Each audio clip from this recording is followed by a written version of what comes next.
The fans have spoken, they've told us what they want, and congratulations, the Ron Van Dam Show is now 1 hour long. I can't do this for an hour, I'll die. Okay, not an hour. 40 minutes? I'll die. Okay, we'll just go until it's nap time. You're listening to the Ron Van Dam Show on New England Broadcasting.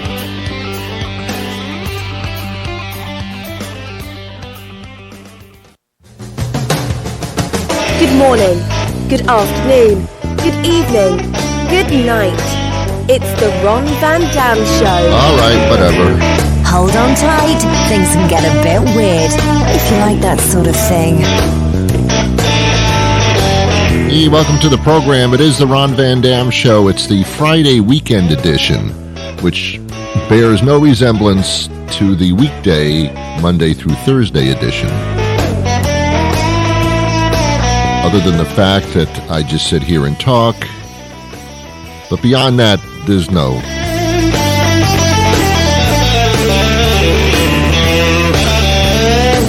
By the way, as far as talking is concerned, I am a professional. Do not try that at home. Oh my God, you'll get in so much trouble.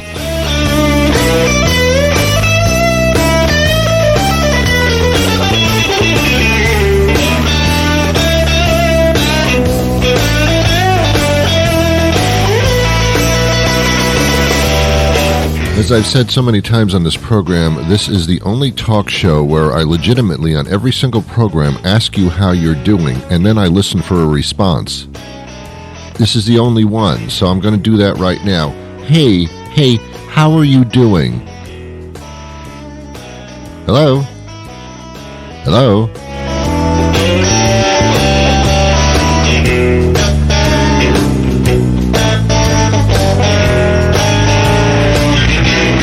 I think I've told you before that my greatest joy of mankind was when the pandemia social experiment started about a year ago, that they considered liquor stores to be essential businesses.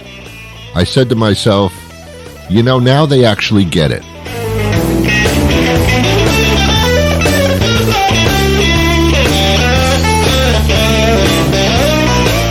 Pharmacies, supermarkets, whatever. Liquor stores, that's essential. Don't mess with that one.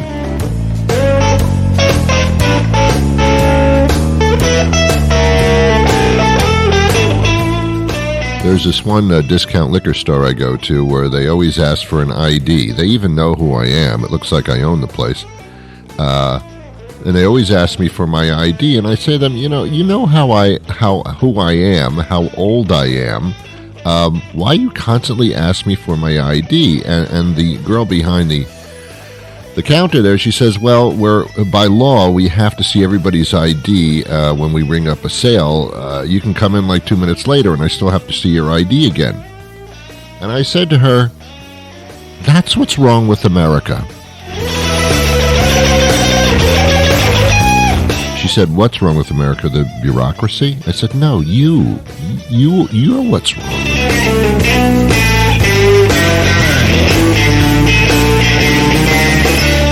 And then I realized I was hard on her. I was like too caustic to say to her, so I bought her a drink in the liquor store. Anyway, welcome to the program. I am Ron Van Dam. It's part of my name. And I'll be entertaining you like some kind of organ grinder's monkey for the next 30 minutes. I have an excellent guest coming up a little bit later in the programo. I put a little bit of a foreign kind of twist on the word program. Did you catch that? Programo. Whoa, Ron, I didn't know you spoke so many languages. Yeah, I know. I'm watching TV yesterday, as I do every single day of my freaking life, and there was a commercial for Walmart on it, and but they weren't selling clothes or cheap Chinese shit. This was different. Walmart was actually saying, "We at Walmart," and they had some flowery music in the background, some romantic stuff, you know what I mean? This wonderful, dramatic, wonderful, beautiful music in the background, and they said, "We at Walmart, we at Walmart are ready to step up and serve the public in a way that we've never served them before. Well, that's true. You can say that about everything at Walmart. And I say, yeah, and when it's time for us to distribute the vaccines, we will do it for our customers and for the country. Walmart stands ready to distribute and administer the vaccines to the arms of America. And I thought, well, that's a very nice commercial. However, did you ever try to return a pair of pants at Walmart? First of all, you have to stand in line for 7 to 10 days. And secondly, by the time you get to the front of the line, somebody does know how to scan your pants in order to give you a refund, and they give you a hard time. Well, it's not on your receipt. Yes, it is. It says right there, pair of pants. It's item number 3. Well, it doesn't scan. You people are going to administer vaccines?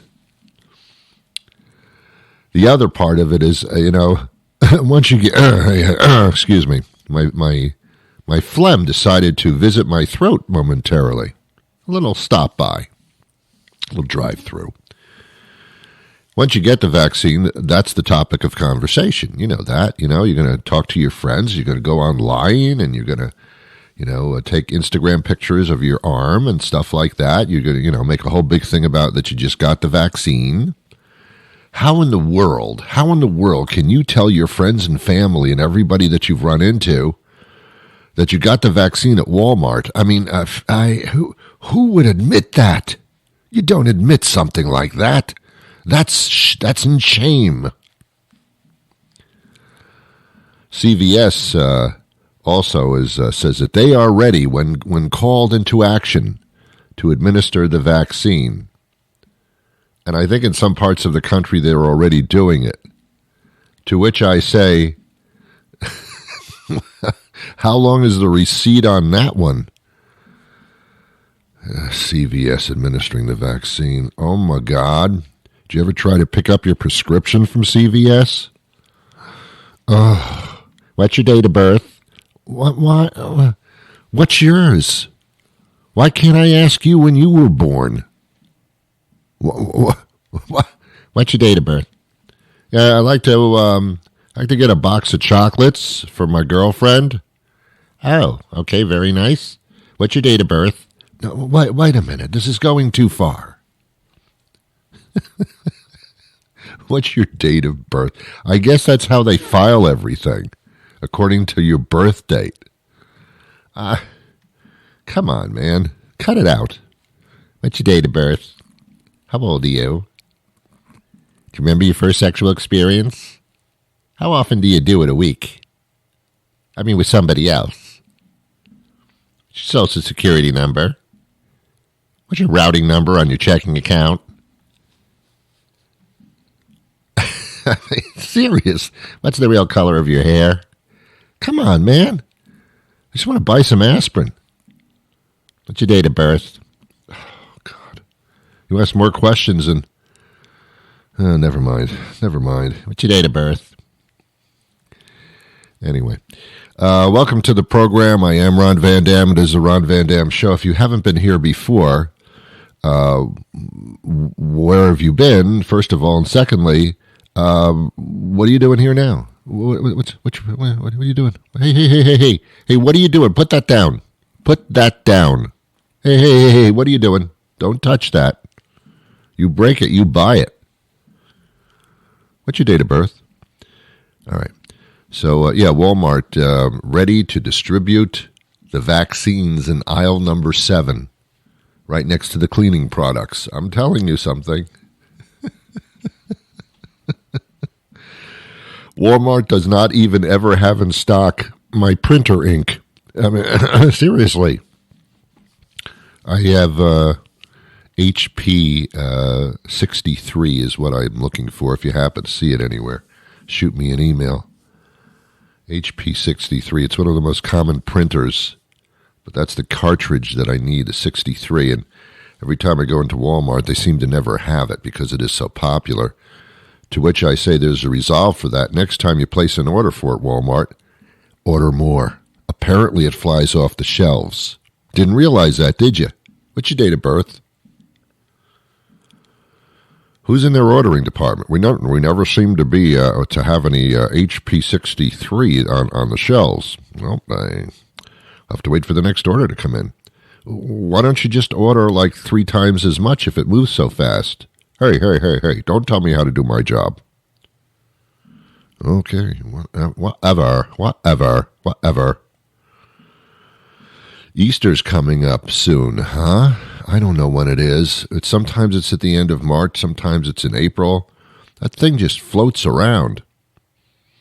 I think that was supposed to be the day that Jesus rose from, I wasn't there, so I'm not sure. But that day seems to vary quite frequently. They're not too sure when he rose, but they're pretty sure that when he was, they know when Christmas is. That never varies. That's Christmas. And as you know, it's been proven that Christmas is not the accurate day. So you're just screwing us all up here. It's just... I never liked history in school. Never liked history. You're just harping on the past. That's all you're doing when you're learning history. You're harping on the past.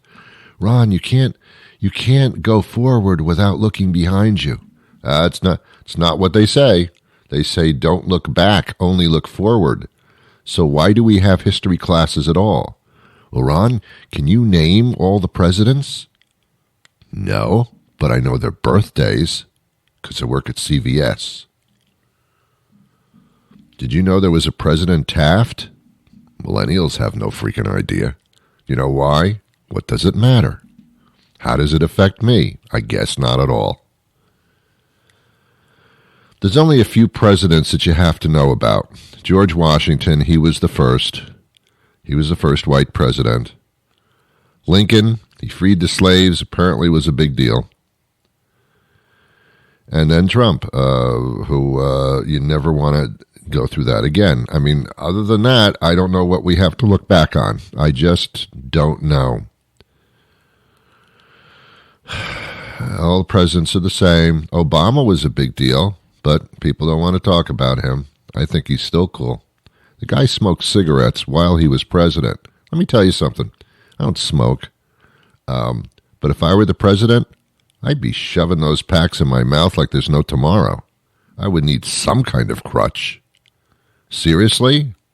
Sit in the Oval Office, be maligned 24 hours a day? Making decisions that you're screwed one way and you're screwed the other? Yeah, you're going to light up a smoke. No kidding. Go, Barack. Seriously. It's a horrible habit, but I get it. Yeah, I was never good at history. And then just about a decade or two ago, I found out through interviews that I've done and other things, and I've checked it out because I don't just believe everything everybody tells me. If I did, I wouldn't be friends with you. And I'm not. So there you go. But I found out that most of history is wrong. It's just wrong. It didn't happen the way it happened. We glorified people that shouldn't be glorified, etc., etc. So looking back and learning history, what you learned was just a bunch of fables and myths. And that goes all the way back to biblical times. We're just playing. We're playing telephone. That was a game, by the way, millennials, where somebody would make a statement. This is a party game. Someone would make a statement. You have like 5 people at the party, and you'd make a statement to one person, and they'd whisper that statement into another person's ear. And by the time it got to the 5th person, the statement was totally messed up and never sounded like the first statement that was made. And it's a party game, and then we all laugh about how stupid we are. Then there was, remember when you were a kid, there was Pin the Tail on the Donkey? Again, millennials, yeah, it was on planet Earth. You don't know because you weren't here. It was Pin the Tail on the Donkey.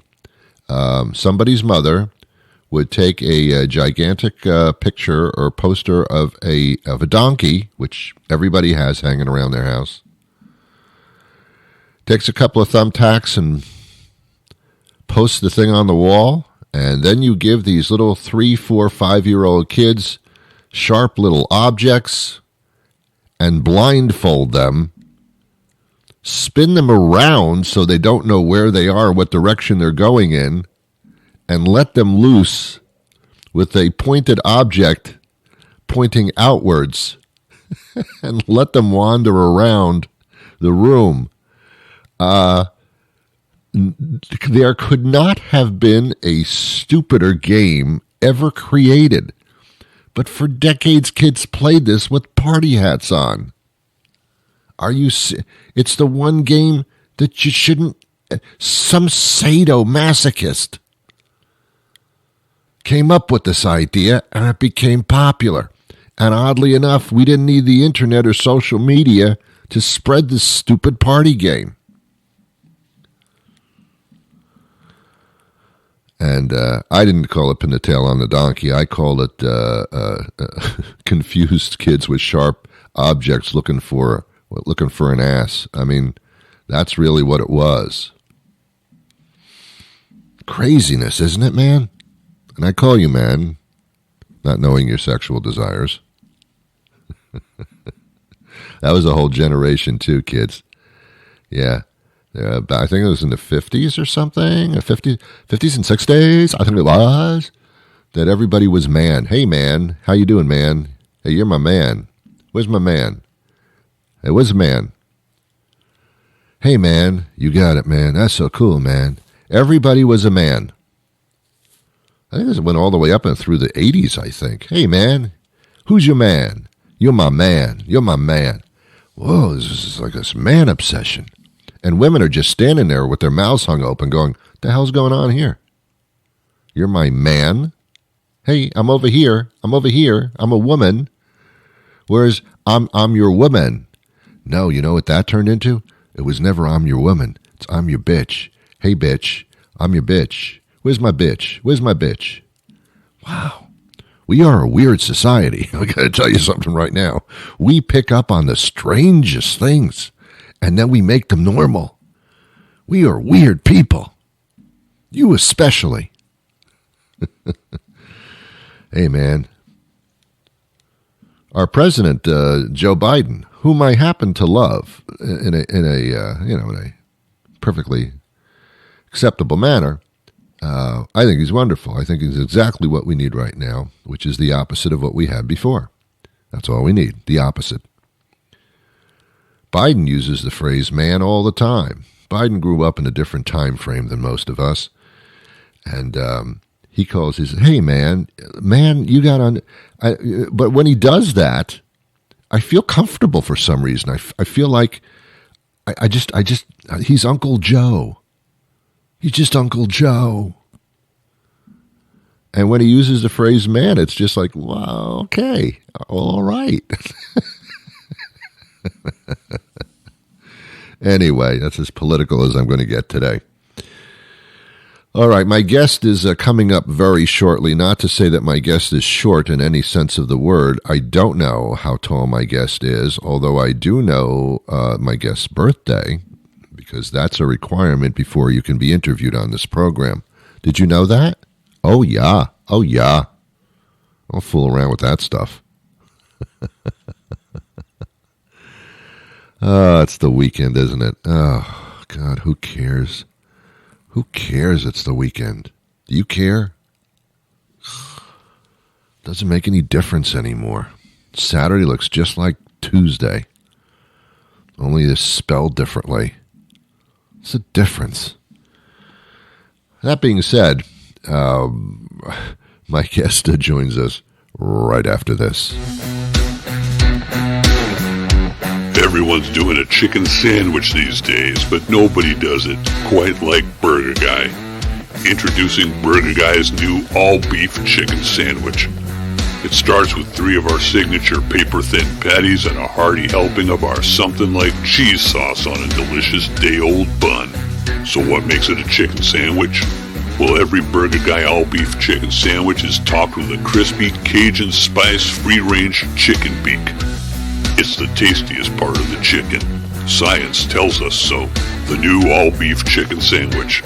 Available for a limited time, only at Burger Guy. The Burger Guy all-beef chicken sandwich is available as a meal combo with the Burger Guy metric ton of fries and keg of soda. The Burger Guy all-beef chicken sandwich contains less than 2% chicken by weight and should not be confused with a chicken sandwich containing more than 2% chicken. Consult your physician before eating anything at Burger Guy, ever. Karl Haller is here. He's a global lead IBM Consumer Center of Competency. All of you are competent. Okay. Yes, just competent, not excellent. Okay. Good enough for me, Karl. We're talking about retail during the pandemic. Actually, it's been a big topic, as I understand it. A lot of businesses going under, and others are moving to online prominence. What are you seeing, and what are you hearing? So, what you said is exactly what we've seen that has been borne out in the data. Mm-hmm. So, people have been shopping online, since the mid-'90s. So we're over 25 years into online shopping, and the percentage of sales happening, in a non-store venue, mostly online, ticks up a little bit every year, about 0.5% to 1% every year.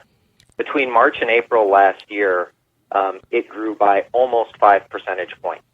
So we had 5 years of change in the span of about 5 weeks. And that's a trend that has persisted as we've continued through the year. And frankly, we think that digital in all forms, online as well as in store, is going to continue to grow looking into 2021 and beyond. Yeah. I guess one of my concerns is that are we catching up to where to what the demand is, or are we still fumbling with it? I think cybersecurity hasn't nearly caught up to where it should be in order to handle this kind of workload, so to speak. Is it getting better? In that sense. It's a really great point. One of the things that we saw last year was we saw retailers and other brands, everyone pivoted in a really big way. They launched a whole bunch of new capabilities, in that March, April, May time frame, and did so extremely quickly, getting things like curbside pickup, or maybe it was a digital wallet or contactless payment. They got those up and running in days or weeks rather than the months or years it would normally take. Now, and this was an amazing effort that took place, at stores and brands across the country. Right.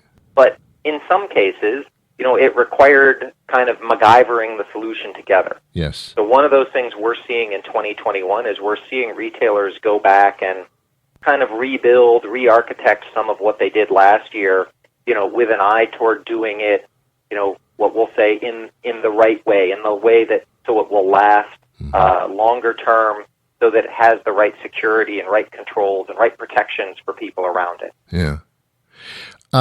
Most people are concerned about their jobs and scared that technology is going to take. I think the overriding percentage of jobs in this country are service jobs, in department stores and stores, etc., restaurants, and they're concerned about that. But does it also open up the door in other regards, though?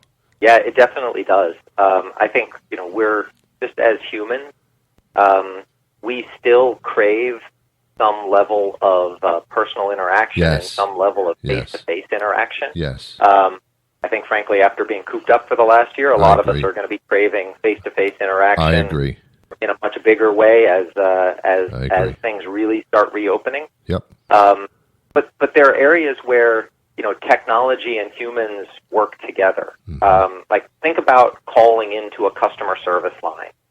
Last year, when the pandemic hit, some stores were closed, others were open. You didn't really know who was doing what. Yep. Well, what happened is consumers who were at home, they started calling into all of these call centers. Yes. And we found among some of our clients, their amount of calls went up 300 to 500%. Yeah.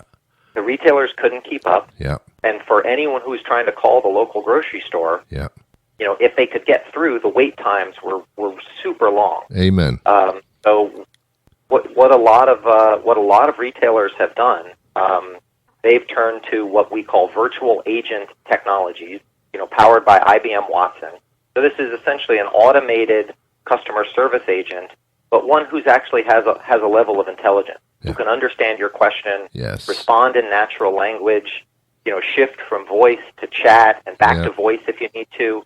And frankly, about 70% of the time, answer your question without you having to wait on hold and without you having to talk to someone. Yeah. And we find that customers are happy with this because they get a better level of service without having to, wait in a long line or go through a really long phone tree. Yep. And the retailers are happy because now they can focus their live agents on the more complex issues, that require that higher degree of personal touch. Very good. Karl, come here. I want to give you a hug. That's what I wanted to hear. And of course, that's virtual. Great. That technology is great because I left a lot of companies and went somewhere else because their customer service was so bad during the pandemic, and using that as an excuse in the recording at the beginning, knowing that I'm going to hold for a couple of hours, I left those companies and I went to the ones that serviced me properly, and those that were intelligent enough to channel me to the right person. And those that said, hey, give me your phone number, we'll call you back. That was good. I like that too. Knowing where I am in the queue. I mean, that's all intelligence, and that did make a difference. So, yeah, you're absolutely right. And also, I applaud you in the sense that, technology and people can do the same thing at the same time, and that stores will be filled up as soon as people can go to them. They are hankering to walk through a store. So, I agree with you. It's a nice marriage.